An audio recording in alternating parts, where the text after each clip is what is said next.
é um tema desafiador.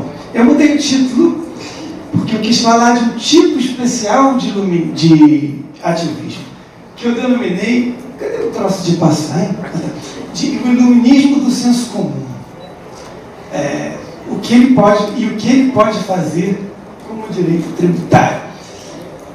Eu tenho uma grande dívida com o ministro Luiz Roberto Barroso. Ele me ensinou uma das coisas mais importantes na minha vida. Não foi nem direito constitucional, nem filosofia, apesar de ele ter me ensinado isso também. Ele me ensinou a dar aula. Eu fui aluno dele, ele foi um dos melhores professores que eu tive.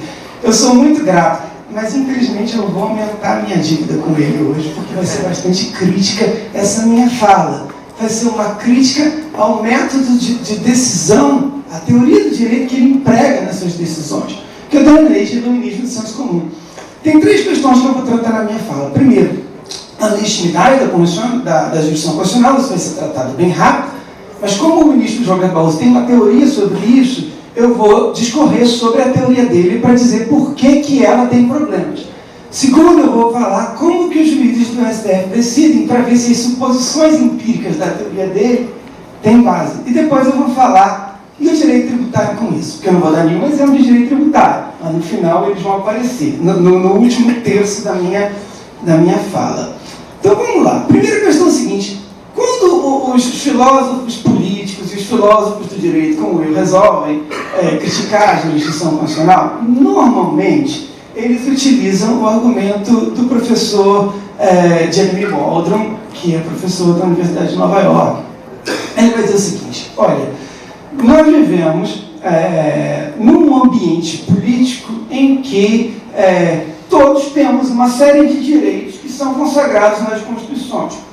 Mas o fato de direitos serem consagrados nas nossas constituições não resolve o problema, porque elas nos dizem quais são esses direitos, mas não nos dizem quais são as posições que esses direitos implicam.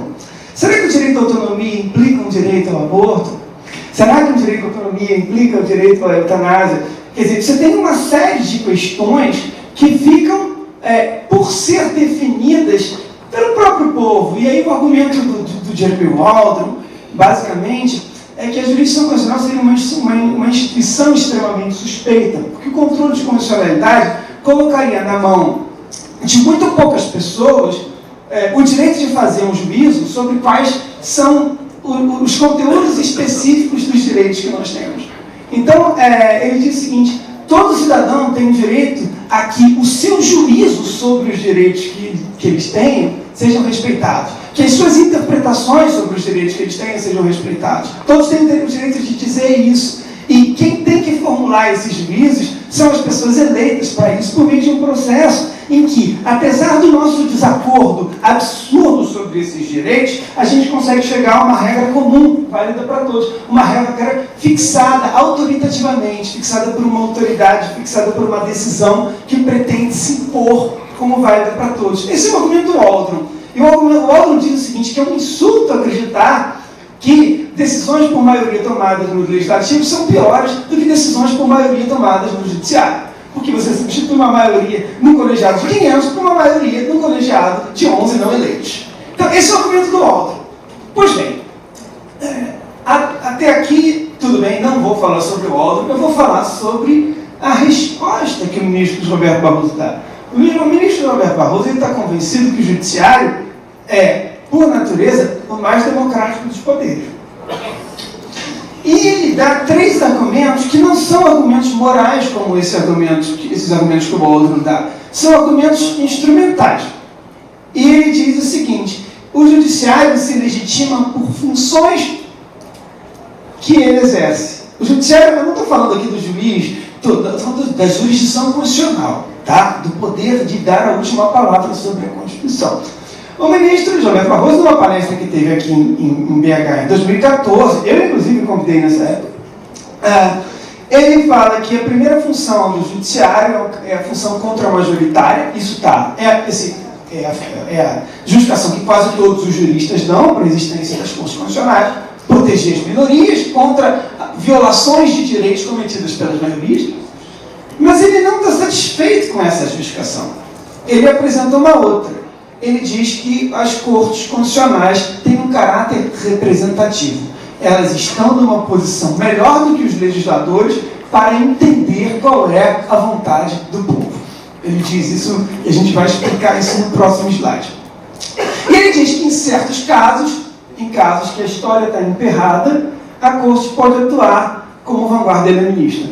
Ela pode empurrar a história quando os nossos processos deliberativos estão travados. Eu vou falar apenas do segundo elemento que o ministro Barroso faz para defender a supremacia judicial, que é o caráter representativo das cortes constitucionais. Está aqui. Todos esses argumentos aparecem na mesma página desse livro, está tudo na página 80. São 8 argumentos que eu estou colocando aqui. O primeiro, ele diz o seguinte: juízes são recrutados por concurso público. E mesmo quando eles não são recrutados por concurso público, eles estão distantes do processo político. E ele diz, isso significa que pessoas de todos os grupos sociais podem se juntar ao poder judiciário. É uma premissa empírica dele. Eu tenho muita dificuldade para poder acreditar nisso. Segundo, eles estão fora do processo político e, cito, podem representar melhor, ou ao menos de maneira mais independente, a vontade da sociedade. Fim de citação. 3. Não estão expostos às turbulências do processo eleitoral. Fim de citação. Eles não podem decidir além do que foi pedido, como se nunca fizessem isso. Eles têm inércia, então eles só podem agir quando fundamentados, quando as partes provocam. Eles têm que ouvir todos os argumentos das partes, embora nem sempre eles tenham que prestar atenção neles. Basta ver o amigo escuro. Ele pode recorrer da decisão que não ouviu o argumento dele, fingiu que não escutou? Não pode. Né? E é possível fazer audiências públicas. Claro que é possível. É obrigatório? Quem escolhe quem vai participar das audiências públicas? E tem que decidir de maneira motivada, como se algum outro poder não tivesse que decidir de maneira motivada. Enfim, esses são os argumentos que ele dá para justificar a representação argumentativa. São quase todos argumentos empíricos, argumentos que estão baseados numa análise sociológica que deveria ser comprovada de maneira empírica também. Né? Enfim. Mas aí vem a minha questão. Eu não vou ter tempo para desmentir os argumentos do professor Barroso, mas eu vou fazer uma perguntinha capciosa. Como os juízes decidem? Eles decidem completamente à margem do processo político. Eu não estou falando dos juízes de primeira instância, não. Estou falando do Supremo. Eles decidem de uma maneira absolutamente independente, pormenorizando, e aí eu vou usar ele como exemplo. O ministro João Barroso, como ele decide? Eu só vou citar decisões dele. Decisões, no mínimo, constrangedoras. Algumas dos autos, outras fora dos autos. Algumas manifestações em processos que nem estavam ajuizados ainda. Será que ele consegue satisfazer as condições de legitimidade que ele mesmo propõe? Será que eles estão, todos os juízes, por natureza, isolados do processo político? Será que eles têm uma racionalidade própria, independente, peculiar, diferente das outras racionalidades? E aí vamos discutir. Tem 4 casos não de direito tributário e 1 de direito tributário, e no final tem outro que eu lembrei aqui, tá? Que eu vou adicionar. O primeiro caso é o caso do financiamento eleitoral. Esse caso é muito interessante, principalmente que você pode pensar como eu. Eu, Thomas Bustamante, estou convencido de que a legislação que nós tínhamos é imoral, é irracional, é injusta, que permitia o financiamento ilimitado de qualquer empresa para financiar as eleições. Isso, para mim, cria uma desigualdade. Isso é uma decisão imoral. Tá? Mas eu concordei com o ministro vencido aí, o Teori Zavascki, nesse caso.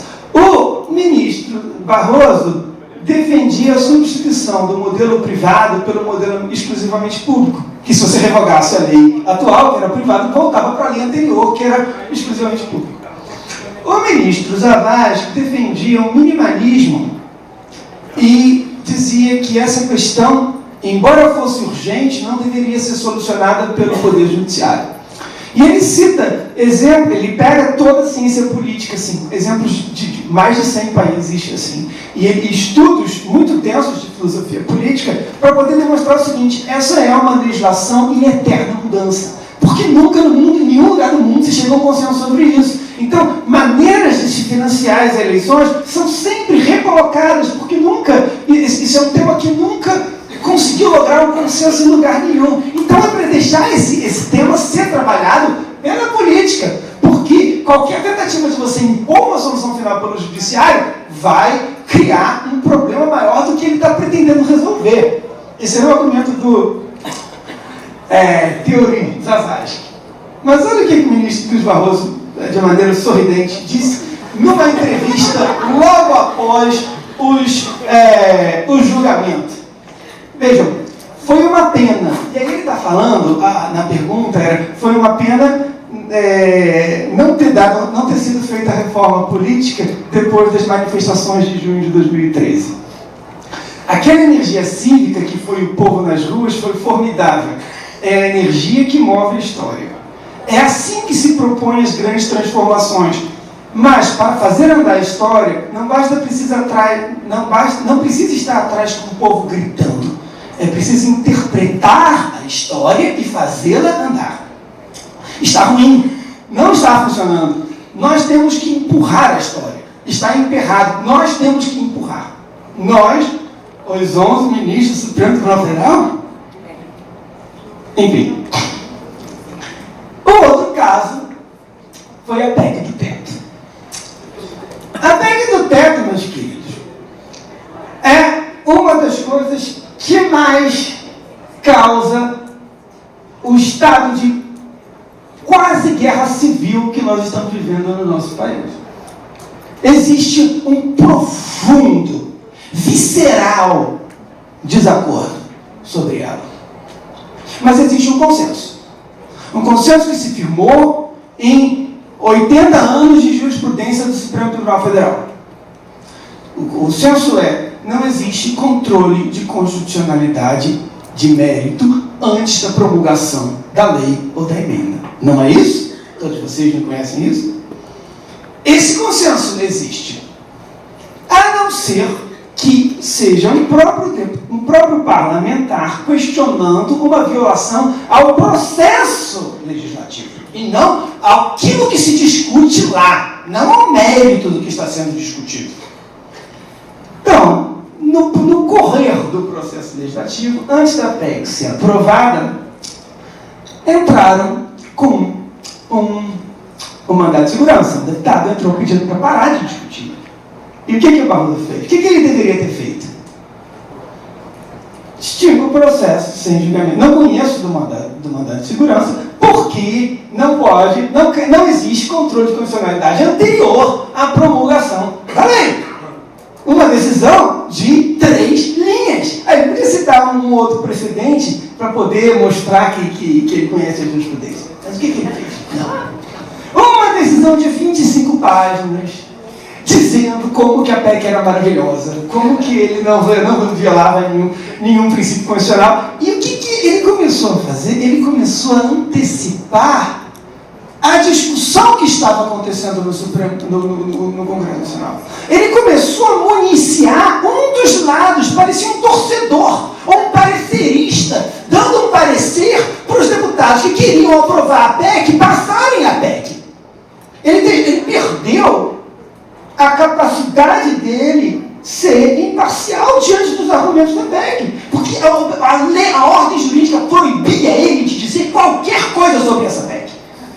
Eu escrevi num artigo o seguinte: ao avalizar todos os pontos da controvertida proposição legislativa, a decisão monocrática interferiu ilegitimamente no jogo político, prejudicando questões que ainda não estavam suficientemente maduras para qualquer pronunciamento judicial e gerando razões adicionais para uma decisão particular no âmbito do legislativo.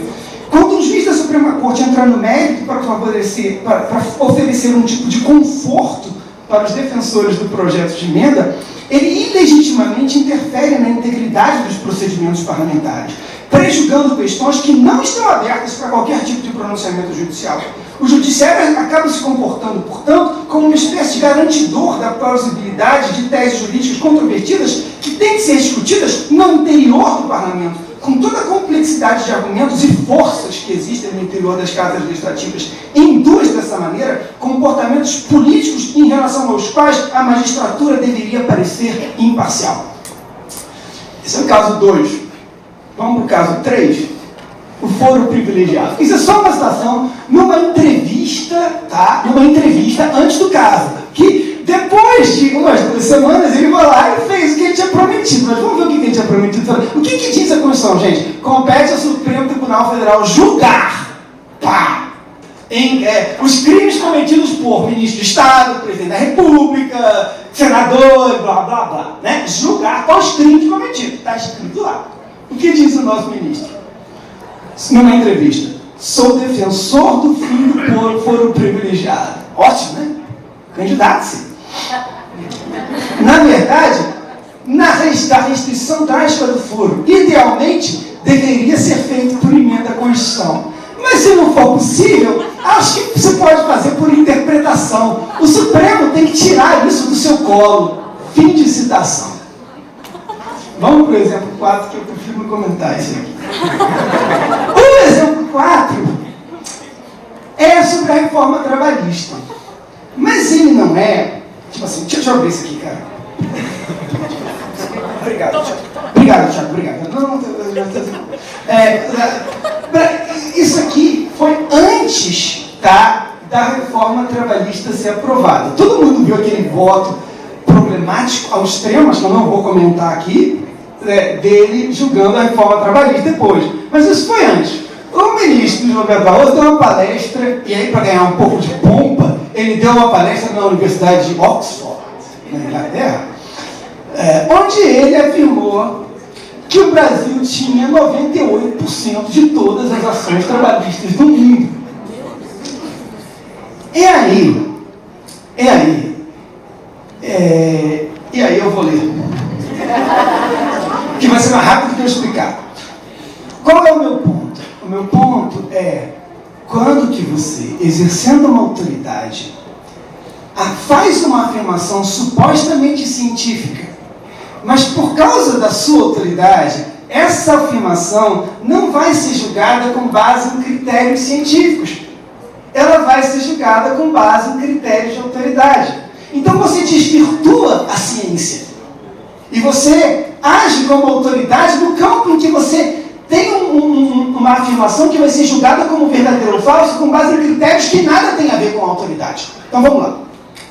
Emitir uma pretensão de verdade sobre certa afirmação é próprio do discurso científico, onde o falante reivindica para suas asserções uma veracidade que decorre apenas da capacidade dessas asserções expressarem fielmente a realidade e oferecerem uma resposta correta a um desafio de investigação, ou uma pergunta de pesquisa formulada no início do processo de argumentação.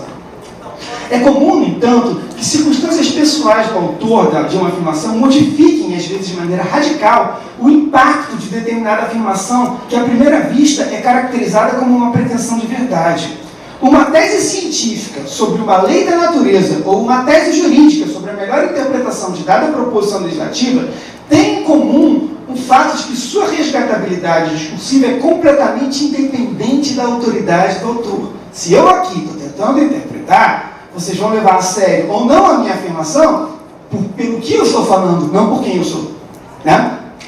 Elas são julgadas como verdadeiras ou falsas, corretas ou incorretas, dependendo somente da resistência crítica e da capacidade de justificar-se diante de um auditório e da evidência apresentada em favor ou contra a aceitação. Diferentemente do discurso judicial, meu Deus, 5 minutos?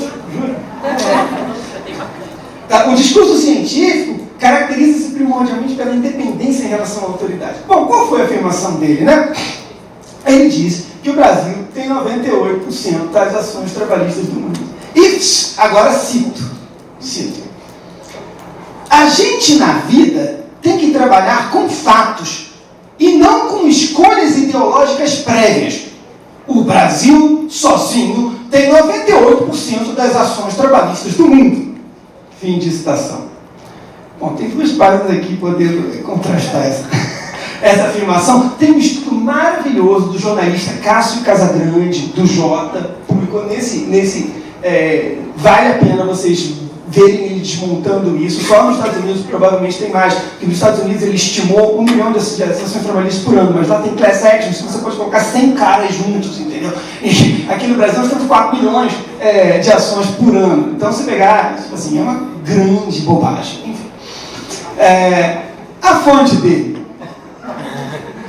O dono da Riachuelo, o Flávio Rocha, foi condenado pelo TST numa ação de uma velhinha contra ele, que a velhinha era uma costureira que tinha que trabalhar fazendo 500 bainhas por hora, ou então enfiando 300 elásticos em calças por hora, e tinha um fiscal do lado dela para ver se ela fazia isso. A velhinha não conseguia ir no banheiro, não conseguia beber água, e de repente a saúde dela foi para o sol, né? Beleléu, né? Enfim. Então, e isso foi considerado pelo TST trabalho análogo à condição de escravo. E na palestra do Flávio Rocha, obviamente, não tinha nada. Qual foi o problema? A palestra do Barroso foi citada pela comissão especial do Senado que discutia a reforma trabalhista e foi citada como o argumento para restringir o acesso à justiça do trabalho na reforma trabalhista. Veja que um poder interferiu no funcionamento do outro, interferiu no juízo do outro poder, né? E o direito tributário com isso? Agora dá para falar em segundo. E aí você tem 3 grandes filósofos do direito aqui, ó. Friedrich Schauer, Scott Shapiro e Joseph Russell. Qual é o que tem de comum entre esses 3 filósofos do direito que eu estou indicando aqui? Que eles sustentam que a racionalidade do direito em grande parte é uma racionalidade de se seguir regras que você pode identificar apenas identificando os seus fatos criadores, os seus elementos originários. O professor Friedrich Schauer sustenta que, ao ler uma regra, você consegue entendê-la sem ter que necessariamente voltar à razão criadora dela. Quando eu ponho uma placa, proibido fumar aqui dentro, proibido usar celular, proibido cachorro dentro dessa sala, você não precisa voltar no fundamento moral dela para você ler. Regras têm essa capacidade de funcionar como razões preemptivas, razões protegidas, que você pode olhar as regras sem você reabrir um debate moral sobre se elas são justas. Assim é o direito tributário, em vista do princípio da legalidade estrita. O sistema tributário brasileiro é o mais estapafurdiamente injusto do mundo. Qualquer idiota sabe disso. Mas você não precisa voltar para ler a teoria do Rawls para você saber se você tem que pagar imposto de renda aqui ou ali. Entendeu? Bom, isso eu tenho que falar sobre filosofia do direito na sua relação com o direito tributário. Vamos então ver se aquele método contamina o direito tributário. E aí tem outro consenso. Provavelmente vocês vão se matar daqui a 2 semanas para vocês decidirem quem vai ser o novo presidente do Brasil, né? Enfim, a facada demorou a sair, né? Enfim, né? Tendo em vista a guerra. Mas, apesar disso, tem um consenso nessa sala aqui que eu posso garantir para vocês.